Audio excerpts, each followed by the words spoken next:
of the major factors that contributes to leadership failure in Nigeria is lack of transparency and accountability on the part of leaders.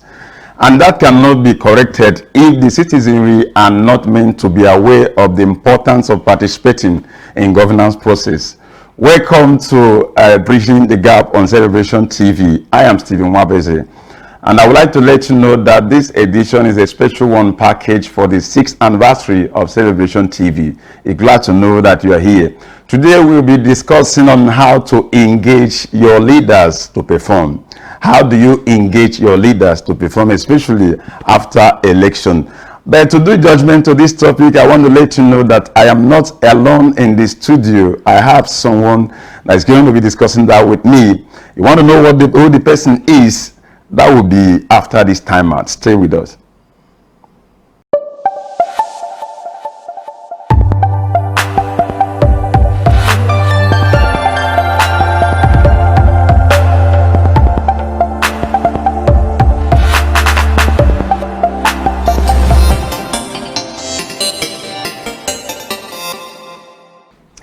Welcome back. Glad to know that you are still there. Remember, Celebration TV is 6. This Bridging the Gap is one of the package to celebrate that program. And I have with me, I was telling you about a guest in this program, and it's not that person, but Dr. Osibeme IG. You're welcome, Doctor. It's a pleasure, sir. Dr. Osibeme is a lecturer at one of the renowned higher institutions in Nigeria. Doctor, we are talking about engaging our leaders to perform. I want to ask you, what ways can citizens engage their leaders to perform? What ways? Yeah, there are so many ways we can engage our leaders. I will quickly have to itemize them. One is we have to use Nigeria as a case study. Yeah, we are in Nigeria. One of the first things we should do is that I think we do not have a nation yet. We have a country, but there's no nation. So the leader, the followers needs to keep telling the leaders to tell them what nationhood is all about. That's one. The two for me is economic reasons. This is what I mean. when you begin to demand from your leader to tell your leaders, there is a nation is a two-way thing.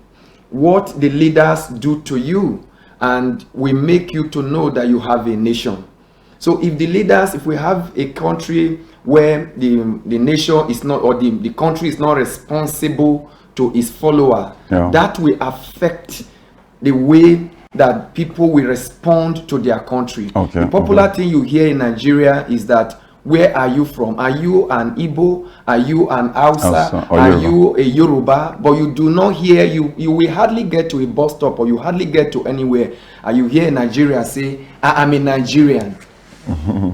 I'm in Nigeria. Then if I ask a question, or if I have to say, you probably will grow up from birth, and probably you went to school, university, and all of that.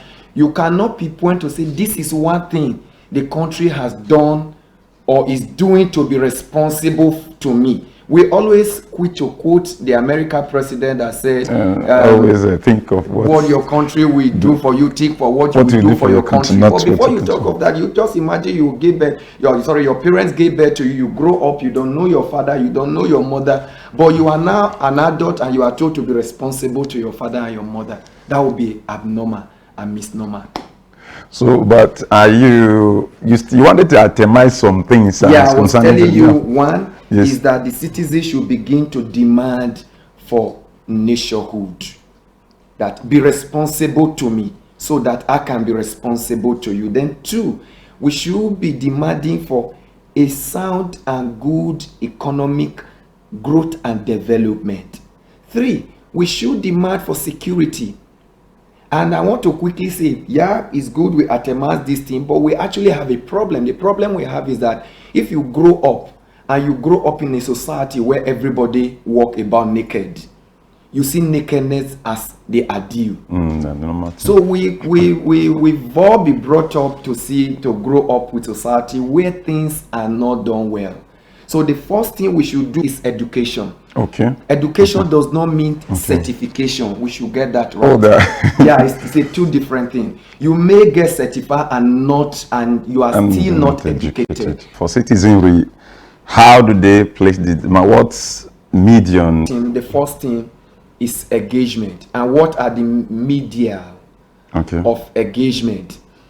One is the popular, we have the conventional media. Then we have the social media. These days you will not say, okay, I don't have access to Celebration TV, I don't have access to all other television houses, radio houses, but you have your phone in your hand. Rather than tweet or WhatsApp something you are not sure of, why don't you begin to put pressure on the government? Because the government will not willingly want to do. Governance is comforting. It's just comforting to have the paraphernalia of government, of office rather, of official office, do virtually, especially in Nigeria, everything is virtually free. Your children's school fees is paid for, you don't bath wear, you don't do anything. In fact, you don't do anything except for breathing. And the air is free from God. So when you have people occupying that kind of very rewarding and comforting office, you need to necessarily put pressure on them to begin to tell them what they need to do towards you, because that is what is done in other clans out there, and that they need to do it before we can all, inclusive of the leader, become humans. How do you describe this kind of awareness in Nigeria? Because when you are talking, you try to make example. Nigeria is our setting. Everything we are seeing here in Nigeria is in the picture. This awareness of citizenry participating in governance process, how can you describe it in our present Nigeria? Yeah, the awareness is quite low. The reason are not far-fetched. The awareness are quite low because we are coming from, even though we have had about 20 years of democracy, but also it's traceable to the military rule. Yeah, because a child who did not experience the military rule is just barely 20 years. And it's just probably about still in Nigeria context. Some of us will not even want to classify that as a youth yet. We still think it's a child in Nigerian scenario. So one of the things is that for that awareness to be robust, what we need to do is to begin to also make the citizens to have to know is watch our secular media. What you see is that the president, I watched about 2 days ago, or yesterday even, the president was signing the budget, 2019 budget, appropriate, and he began to lamenting that the National Assembly inculcated some things. You see, we will always tend to take side. I'm not drawing a line who is wrong, who is right at this moment. But most of the time, we tend to agree that people even make statements like derogatory statement about the National Assembly. Well, no matter what they are or what they are not, they are the law makers of the country. Constitutionally, that's so they are mandated to do what they are doing. But rather than lament, we need to begin to tell them what they need to do. You may be born by a father who probably is not educated, for instance. You just imagine, I've had a student who is born by a mom. He told me that my mom is on the street. I grew up in the gutter to meet my mother, not normal, not insane. So, and somebody picked me up, and that is how I found myself in school. My mother is still on the street. So that is how I see Nigeria setting. Your mother may give you education if you are fortunate, but if your mother don't give you, you grow up, you stumble into awareness, information, give back to them. So if we grow up in a setting where Nigerian, maybe the country, our leaders, sometimes they don't even know. I told somebody recently, I said, do you know that our leaders do not know that they are also suffering? We are talking about insecurity. They can't go to their villages. But you think you are better than me because you have 1 or 2 jeep, but at the end of the day, we are back with one reduced sense of feeling. When you get to the airport, our father and the Lord who travel often tell us that now and again, when you get to the airport, the way you are treated is different from the way other nationals are treated. That's where the meeting and belittling. Okay. I mean, this thing, is it workable in our society? Is it actually workable? Yes. It's workable that we should. Compared to the way it's being done in the Western world. It's workable, we can go there. With the political setting we are having here, the kind of... Yes, it's workable. I see Nigeria like the Corinthian church. The place God has invested so much of talent, natural resources, human resources, endowment. You will expect that the antagonist of God is the devil. The devil will also be trusted there. So what we need to do, we cannot submit, we cannot give up to say this is how we met it, so shall it ever be. We must now begin to do something, because I believe so much that in the nearest future, Nigeria is the hub of the world. Thank you so much. I think I will cut it short there. We are still on engaging our leaders to perform. I'm still with Dr. Sigbeme, and you get to hear more from him, and that will be after this short timeout. Stay with us.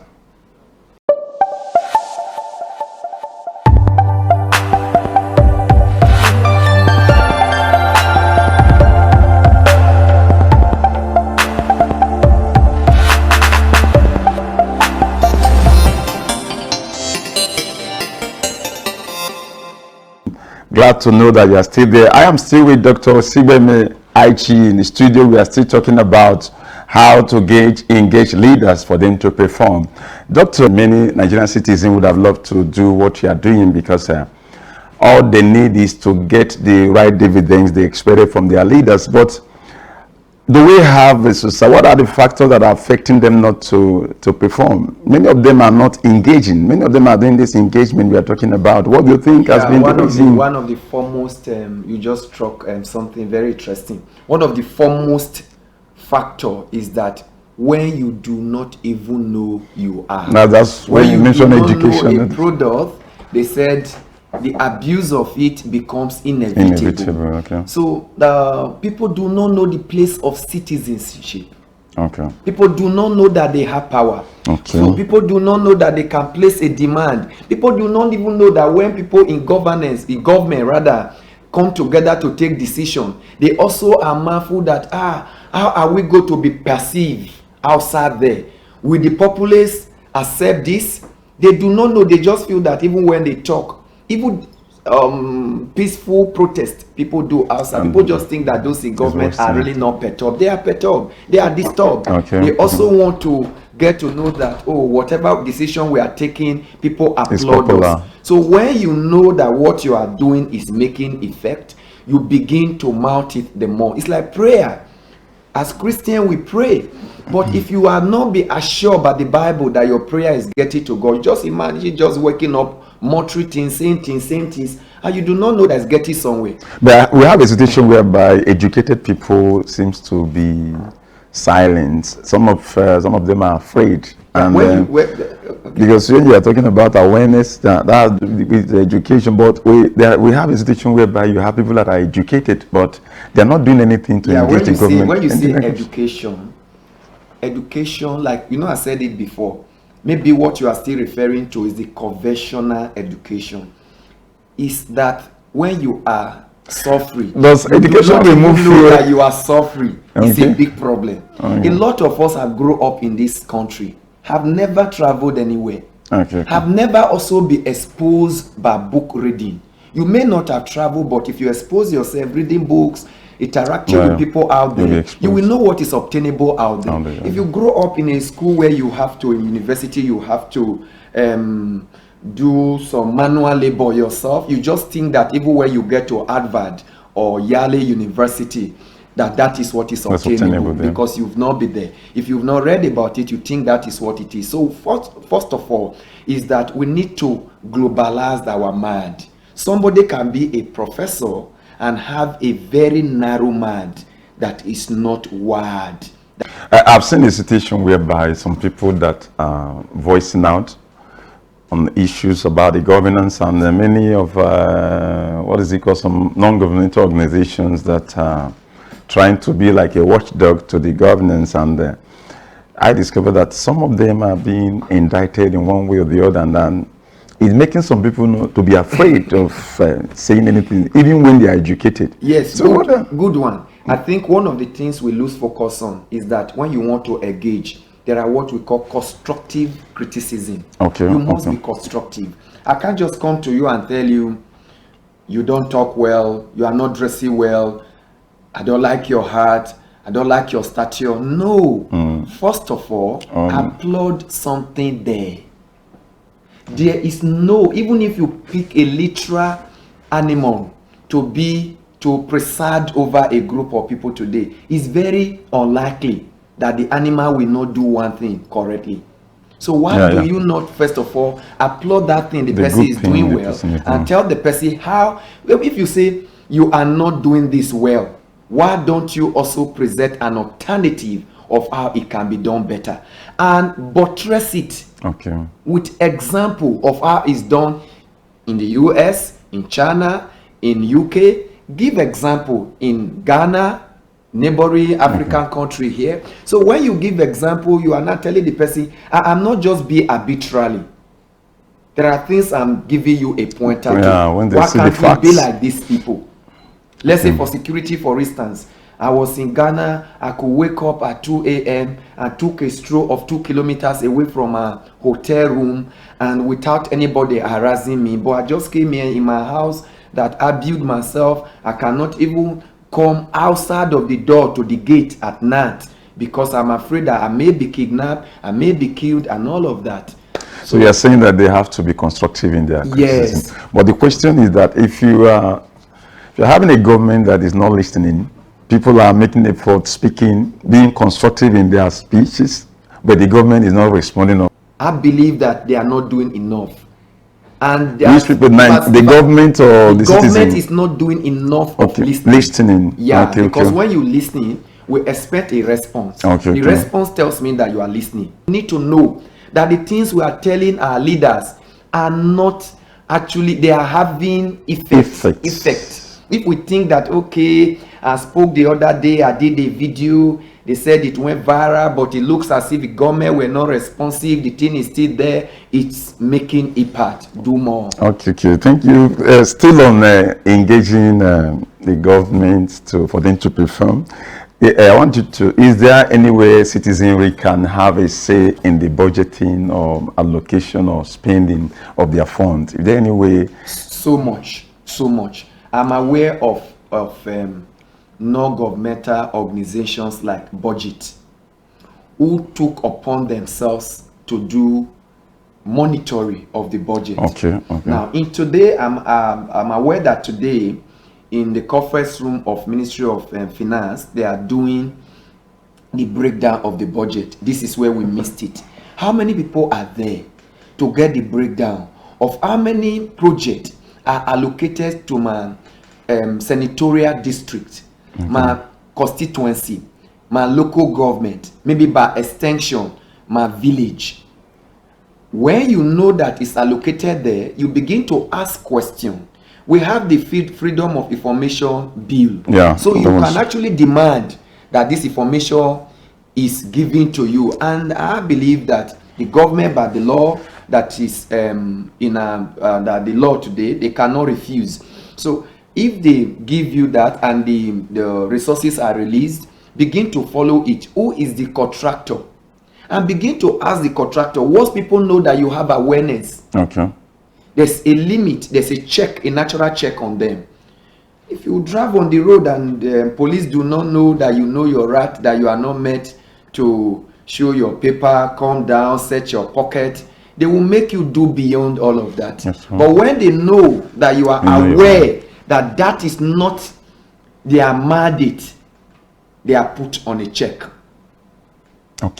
But don't you think on the side of leaders, they should be able to, by their conduct, they should be able to, citizens should be able to see that there's an open door for them to get their reactions? There's a way some governments run their affairs, and the whole doors looks as if they are tied up, and when citizens don't see access to communicate them, they decide to be on their own.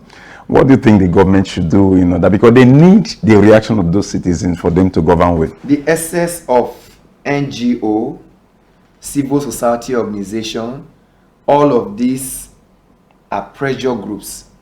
Maybe political party, the essence of pressure group. Okay. Those who conceptualize government or democracy, let me put it that way, model governance, because we've always had governance in one way or the other. May have been crude in those days. Is that they know that in there is very comforting. Okay. If you are in an air-conditioned room, and for places like Nigeria that out there is very hot, the natural thing is that the body will not want to go outside. Okay. So those in government tend to have comfort. Those of us who send them there needs to keep reminding them. I think I will cut it there because we need to go and break there. But I want to let you know that from what Doctor has said, those of you out there, keep reminding them. Don't think that they don't listen, even if you don't get their reaction. What you are saying is not a water being poured on a stone, it's penetrating them. Just keep reminding them. We are going to be talking about other legislative representation when we come back after this break. Please stay with us.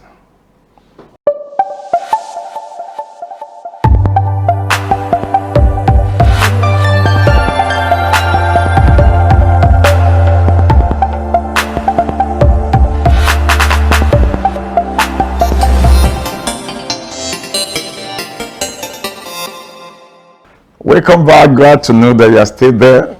I want to still remind you that it has been a celebration all the way, the 6th anniversary of Celebration TV. Thank you so much for being part of it.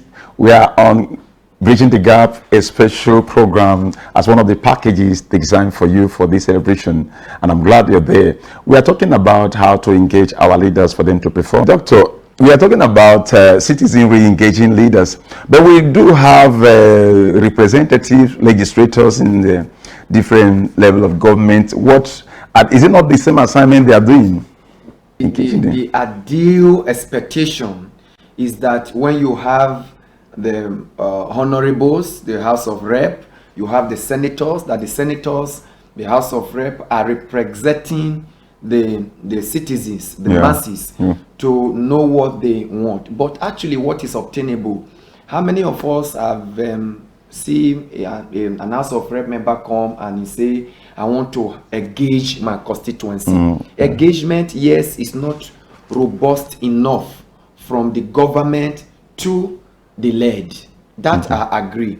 But I'm saying, and I kept saying, but if you want it to, if you leave it at their end, nothing at all will be done. So what you need to do, yes, we have had, it's a delegated authority. We delegated the authority to the rep member, the senators. You need to now keep reminding them.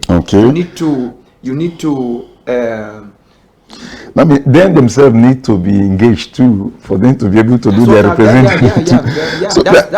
Let me add this question because our time is running out now. How can citizens raise performance standards to leaders here? That is why the worst thing you do to any society is elections that are not free and fair. The only way you cannot bring those in government to question, you probably will not have that audacity to call the governor and say, come, why are you not doing well? Why have you not done this? Why is this? But it's when it comes back is your vote, is when you cannot bring them to question, the day of reckoning. But when the elections are not fair, that is why the society will eventually fail. Any society that cannot have a free and fair election will not hold for too long. Okay, thank you so much. I just learned from you that the major thing is for the election to be fair. If the election is not fair, the citizen they will now be led by someone they did not elect. I want to let you know that several governments have come. They have come. Several governments keep coming and performing, doing their best, but not to the expectation of citizenry. And the only thing that is permanent are the people. And that's to show you that the position of the people remains the most powerful. But that can be fed in our society only when they exercise it by engaging their government in their processes. This is how we wrap it up on today's edition of Bridging the Gap on Celebration TV. I want to still remind you that it's a special edition organized for the 6th anniversary of Celebration TV. Thank you so much, Doctor, for being with us. Thank you so much. I'm glad to have you here, and we hope that when next we invite you, we'll be glad to honor our invitation. Thank you, sir. It's been a nice time with you. Thank you so much for being there. I want you to remain blessed and enjoy this celebration with us. God bless you. Bye for now.